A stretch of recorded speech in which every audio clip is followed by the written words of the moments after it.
नमस्कार, मैं श्यामगिरी। आप देख रहे हैं टीबीटीएफडी इंडिया। टीबीटीएफडी इंडिया में आप सभी दर्शकों का स्वागत है। प्रधानमंत्री मोदी को ले डूबेंगे मध्य प्रदेश के कैलाश विजयवर्गीय। बड़ी महत्वपूर्ण है कि इस वक्त जो परिस्थितियां हैं वह मोदी के लिए संकट भरी हैं। इस बात से हम इनकार नहीं कर सकते, लेकिन यह भी महत्वपूर्ण है कि कैलाश विजयवर्गीय ने जो एनडीटीवी के पत्रकार से उलझे, वह मोदी को लेने के देने आने वाले वक्त में पड़ेंगे, क्योंकि 10 बच्चों की जो जाने गई, 10 लोगों की गंदे पानी पीने की वजह से गया। एक मंत्री का यह कार्य होता है कि पत्रकारों के सवालों का जवाब देना, और पत्रकार का काम होता है कि सवाल पूछना। पत्रकार ने सवाल पूछा। यह बात अलग है कि वह गोदी मीडिया का व्यक्ति था, एनडीटीवी का था, उसकी जमीर जाग गई, सवाल पूछ दिया। लेकिन कैलाश विजयवर्गीय का भी जिम्मेदारी था कि जवाब देना। कैलाश विजयवर्गीय कहते हैं कि क्या पोपट सवाल पूछते हो, घंटा सवाल है। पत्रकार इतने में उसकी जमीर जगी तो वह उखड़ गया। कहा कि आप मंत्री होकर के ऐसी बेतुकी बातें करते हो, घंटा फंटा क्या होता है और पोपट क्या होता है। सवाल तो सवाल होता है भाई, मंत्री हो, विश्वगुरु बनते हो और सवालों का जवाब देने से भागते हो। यानी कि 10 लोगों की जान की कोई कीमत नहीं है। इन भारतीय जनता पार्टी के नेताओं के अंदर जो इतनी नफरत आ रही है, कहां से आ रही है नफरत? क्योंकि हमारे देश में बैठी हुई सरकार मोदी की वह नफरत को उपज कर रही है, नफरत पैदा कर रही है, नफरत के लिए पैसे खर्च कर रही है, इसलिए यह आ रहा है। अब सवाल यह उठता है कि मध्य प्रदेश के अंदर जो लोग सड़कों पर आ गए हैं और गंदे पानी की वजह से जो मौतें हो रही हैं वह चिंताजनक है। इस बात से हम इनकार नहीं कर सकते, लेकिन उस समस्या का समाधान सरकार को निकालना है और सरकार लापरवाह है। बड़ी जिम्मेदारी से मैं यह बात कह रहा हूं कि सरकार लापरवाह है और इस देश के सबसे कमजोर और डरपोक प्रधानमंत्री के रूप में नरेंद्र दामोदर दास मोदी हैं। इसमें कोई शक नहीं। आप याद कीजिए, खुद आकलन कीजिए, 2014 में नरेंद्र मोदी आने के बाद से क्या एक भी बातें उन्होंने सही कही है? एक भी भाषण सही दिया है? क्या एक भी भाषण देश की जनता के लिए है? जी नहीं, बिल्कुल नफरत के लिए। घुसपैठी है तो मुस्लिम लीग, तो क्या, तो रील बनाओ, पैसे कमाओ, कनपटी पे कट्टा, क्या क्या बातें नहीं की। क्यों? क्या देश ने इसके लिए रखा?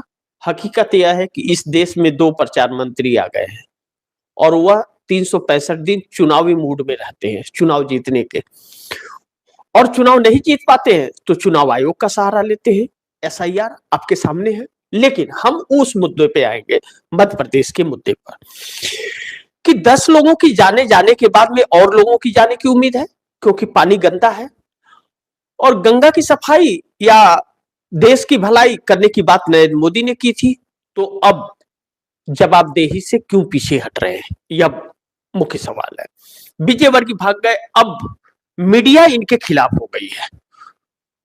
एक आर भारत का अर्णव गोस्वामी, जो पूरी तरह से सरकार की गोद में बैठा हुआ था, वह अब सरकार से सवाल पूछने लगा है। चाहे जो भी रणनीति हो, उसकी मजबूरियां जो भी हो, वह अलग, उसको हटा देते हैं, लेकिन सवाल पूछना शुरू किया है। यह एक अच्छी खबर है। दूसरा, एनडीटीवी जो गौतम अडानी का टीवी है, मिस्टर रॉय से हड़प लिया था धोखे से इन लोगों ने सरकार के साथ मिल करके, जो भी हुआ। लेकिन जो बिका हुआ मीडिया सबसे ज्यादा कहा जाता है अडानी का, एनडीटीवी, उसके पत्रकार ने सवाल पूछना शुरू कर दिया। यह शुभ संकेत है। आने वाले वक्त में ऐसे ही पत्रकार अगर सवाल पूछते रहे तो नरेंद्र मोदी संकटों में घिर जाएंगे। पत्रकारों ने अगर चाह दिया, 24 घंटा ईमानदारी से काम कर दिया, तो सरकार कहां जाएगी कुछ पता भी नहीं चलेगा। ऐसी ऐसी कितनी सरकारें आई इस देश में और चली गई, लेकिन नरेंद्र मोदी सरकार देश हित में बिल्कुल भी नहीं है। इस बात से इनकार नहीं किया जा सकता। अब दूसरा पहलू इसका यह है कि कैलाश विजयवर्गीय के इस बयान पर पोपट और घंटा जैसा शब्द यूज करना और जवाब न देना, इससे यह दर्शाता है कि सवालों से सरकार भाग रही है, अपनी जिम्मेदारियों से भी भाग रही है। वह जनता के लिए कुछ भी करने के लिए तैयार बिल्कुल नहीं है। यानी कि जनता को खुद पर भरोसा करना पड़ेगा और खुद के भरोसे हर काम उसे करना पड़ेगा। अच्छा, दूसरी पहलू, आप अगर सरकार चुन रहे हैं तो आप जिसे वोट दे रहे हैं उसके पास वोट नहीं जाता है। सबसे बड़ा सवाल यह है। चुनाव आयोग, उसमें जो कहते हैं ना एक कहावत, सैया कोतवाल तो डर काहे का, चुनाव आयोग वह भूमिका निभा रहा है, निष्पक्ष नहीं है, पक्षपाती है। इस बात की पुष्टि कई बार हो चुकी है, राहुल गांधी द्वारा किया जा चुका है। और चुनाव आयोग को लेकर के पूरे देश में संग्राम है और जनता सड़क पर है।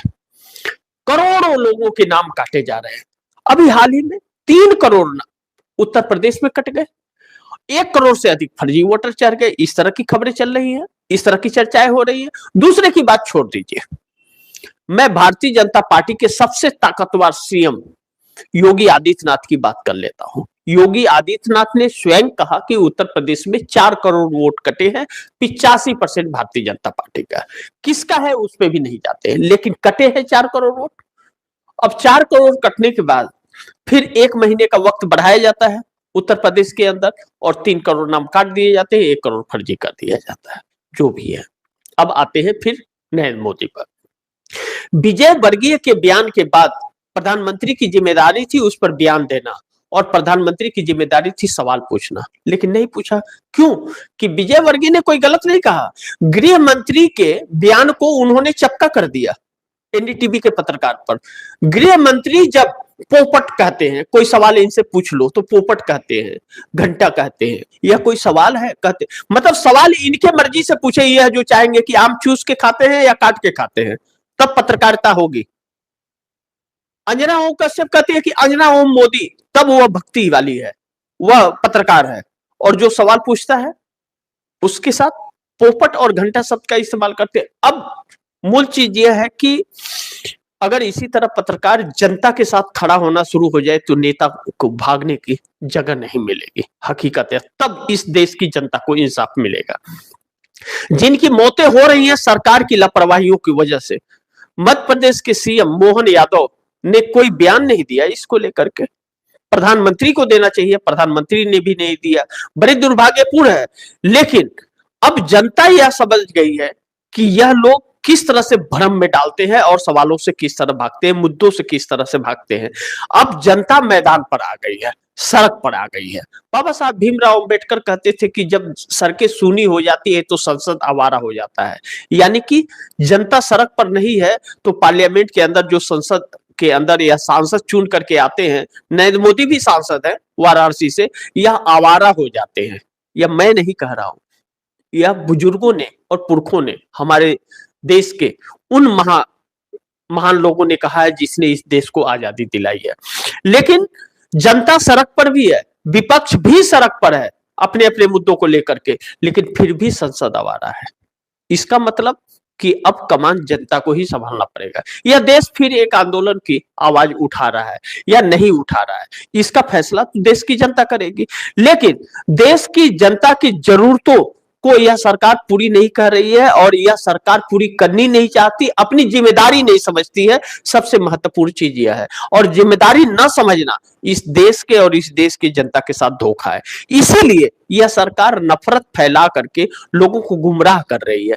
हिंदू मुस्लिम का एक ऐसा इसको हथियार हाथ लगा है, मंदिर मस्जिद का एक ऐसा हथियार इस सरकार के हाथ लगा है जिसका उपयोग लोगों को भ्रम में डालने के लिए यह करती है।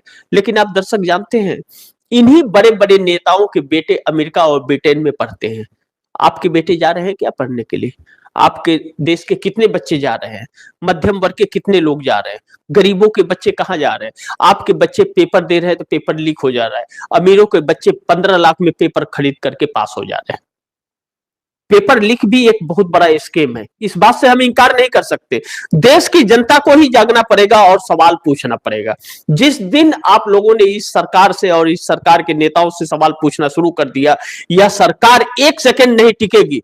ऐसे नफरती सरकार नहीं टिक सकती। फिर उत्तराखंड के अंदर अंकिता भंडारी को लेकर के लोग सड़क पर है, इंसाफ मांग रहे हैं, इंसाफ नहीं है। पहलगाम का इंसाफ मिला? बिल्कुल नहीं मिला, बल्कि अमेरिका और चाइना उसमें हस्तक्षेप किए और सीज फायर हो गया। हमारी सरकार ने जवाब दिया, विदेश मंत्रालय ने चाइना के सवाल किया है, जवाब दिया है, कहा है बयान दे करके कि हमने मध्यस्थता की। ट्रंप कहते हैं बार बार मैंने मध्यस्थता की। अब तो आधिकारिक तौर पर, ऑफिशियल तौर पर चाइना और अमेरिका ने कह दिया। कहां है वह 56 इंच हसीना? कहां है वह लाल आंखें? नहीं दिख रहा, क्योंकि डरपोक सरकार है। इस बात से बिल्कुल इंकार नहीं कर सकते। दूसरी चीज जो बड़ी महत्वपूर्ण है और आप दर्शकों को जानना और देश को जानना जरूरी है कि यह सरकार सिर्फ नफरत फैलाने और मनुस्मृति को लागू करके हिंदू राष्ट्र बनाने की बात करती है। और आरएसएस का ही यह संगठन एक राजनीतिक संगठन है, भारतीय जनता पार्टी, जो 1980 में जनसंघ का नाम बदल करके भारतीय जनता पार्टी रखा गया था। जनसंघ भी उस वक्त ऐसे ही बदनाम था जैसे आज भाजपा बदनाम हो गई है। उस वक्त दो लोगों की पार्टी कही जाती थी, लाल कृष्ण आडवाणी और अटल बिहारी वाजपेयी की। ठाकुर ब्राह्मणों की पार्टी कही जाती थी, उद्योगपतियों की पार्टी कही, व्यापारियों की पार्टी कही जाती थी। आज भी वही कार्य कर रही है। आज भी सिर्फ दो व्यापारी, अडानी और अंबानी को सपोर्ट करती है सरकार और पूरा देश बेच रही है। लेकिन आपके लिए क्या किया? गंदे पानी से 10 लोगों की जान चली गई और मंत्री उसका जवाब तक नहीं देता है। यह दुर्भाग्य है। तो इसलिए आपको सोचना पड़ेगा, आपको समझना पड़ेगा। कैलाश विजयवर्गीय से क्या नरेंद्र मोदी जवाब मांगेंगे या नरेंद्र मोदी जवाब देंगे? बिल्कुल नहीं। लेकिन कैलाश विजयवर्गीय ने प्रधानमंत्री नरेंद्र मोदी को ऐसे संकट में डाल दिया है, इस संकट से कैसे निकल पाएंगे मोदी, यह देखना बड़ी महत्वपूर्ण होगा। लेकिन एक चीज यह है कि आप दर्शक यह तो जान लीजिए कि पीएम मोदी को ले डूबेंगे कैलाश विजयवर्गीय। यह अब थमने वाला नहीं है। मोदी का संकट कम नहीं है, लेकिन मध्य प्रदेश में भाजपा नेता के यह जो बोल बिगड़ रहे हैं, मोदी को इसकी कीमत चुकानी पड़ेगी। और इतना घमंड आता कहां से है इन नेताओं के अंदर?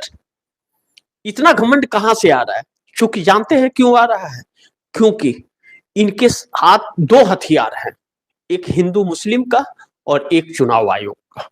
जो जनता के वोट की जरूरत नहीं पड़ रही है, एसआईआर करा देंगे, विपक्ष के वोट काट देंगे, अपने फर्जी वोटर चढ़ा देंगे, वोट चुनाव जीत जाएंगे। पश्चिम बंगाल में भी देखिएगा, पश्चिम बंगाल में भरपूर कोशिश करेंगे। हाँ, एक माइनस पॉइंट है इनके पास पश्चिम बंगाल के अंदर कि पश्चिम बंगाल में प्रशासन इनके हाथ में नहीं है और ममता बनर्जी लड़ाकू महिला है और ममता बनर्जी ने पश्चिम बंगाल के लोगों के लिए बहुत कुछ किया है। यह बात अलग है कि वह पीठ पीछे भाजपा को सपोर्ट भी करती है, लेकिन पश्चिम बंगाल में किसी जनता के साथ नाइंसाफी नहीं किया है उन्होंने। उनकी योजनाएं घर घर में पहुंची हैं, यह तो तारीफ करनी ही पड़ेगी, कमियां भी बतानी पड़ेगी, तारीफ भी करनी पड़ेगी। लेकिन इस देश में आज मोदी की सरकार है, इसकी भी जिम्मेदार ममता बनर्जी है। अगर ममता बनर्जी इंडिया गठबंधन के साथ मजबूती से रही होती तो आज नरेंद्र मोदी की सरकार ना होती, आज 10 लोगों की गंदे पानी से जान न गई होती। बाकी फैसला आप दर्शक कीजिएगा। आप दर्शकों की क्या राय है, क्या सुझाव है, कमेंट बॉक्स में जरूर दीजिएगा। इस खबर को ज्यादा से ज्यादा शेयर कीजिएगा और टीवी टीएफडी इंडिया को जरूर सब्सक्राइब कीजिएगा, अपने दोस्तों से भी कराइएगा। तो मिलते हैं अगली खबर के साथ, तब तक के लिए नमस्कार।